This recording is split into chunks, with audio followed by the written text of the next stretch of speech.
सब दिन उगै छो एकदम सबेर में आई किया ते कर छह बेर में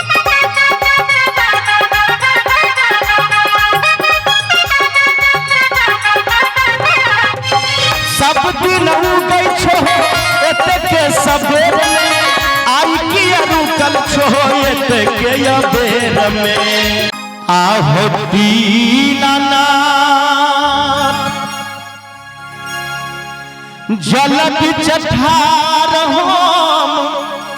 थर थर कपै छी आ जल्दी उगहो दीनानाथ आहो दीनानाथ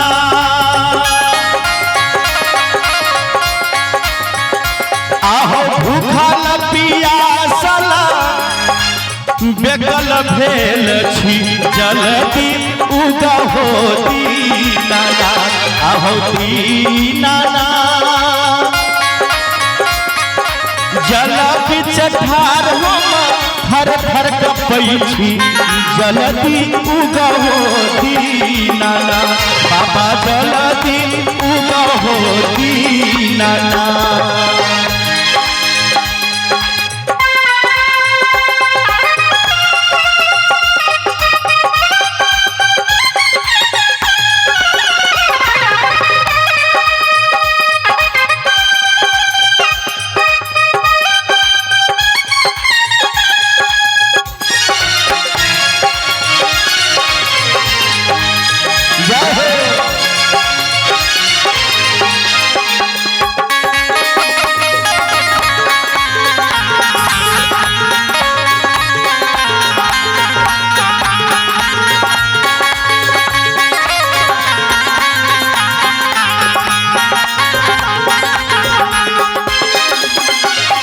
सब दिन उगै छो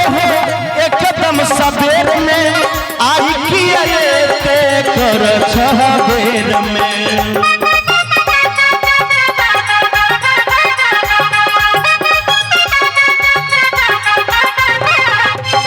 सब दिन उगै छो एते सबेर में आई किया रुकल छो एते बेर में आहो दीनानाथ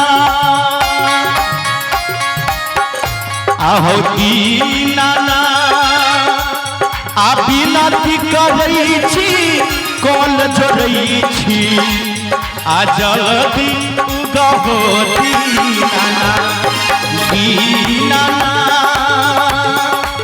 बिनती करै छी कल जोड़ै छी जल्दी उगहो दीनानाथ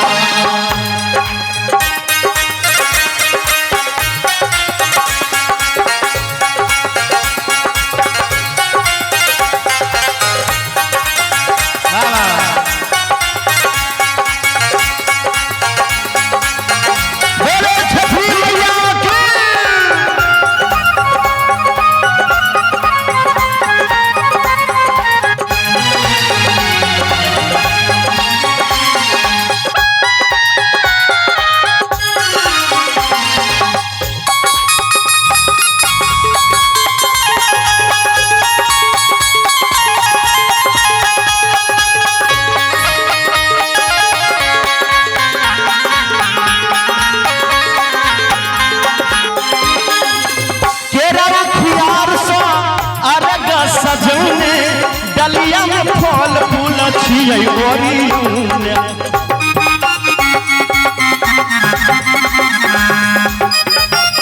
बाबा केरा खियार सची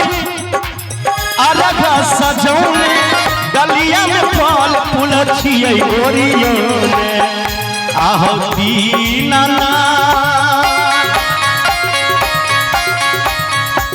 आ बात तकै छी आ ध्यान धरै छी हो बाबा दीनानाथ आहो दीनानाथ बात तकै छी आ ध्यान धरै छी जल्दी उगहो दीनानाथ बाबा जल्दी उगहो दीनानाथ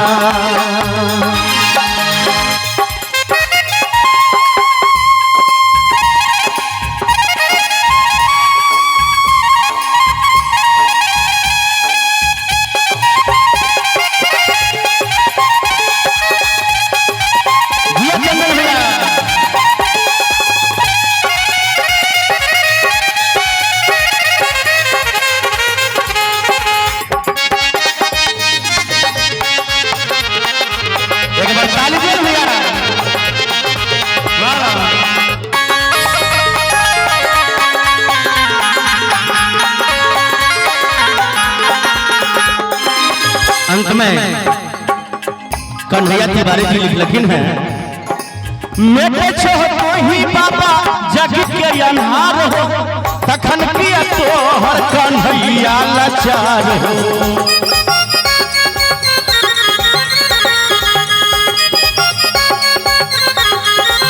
ए बाबा मेरे छो तू ही जग के अन्हार हो, तखन किया तोहर कन्हैया लाचार हो। आहो दीनानाथ लौके राघकर शंभु कहै छ बाबा, आहो दीनानाथ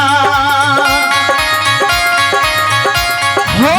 लौके राघकर शंभु कहै छ, जल्दी उगहो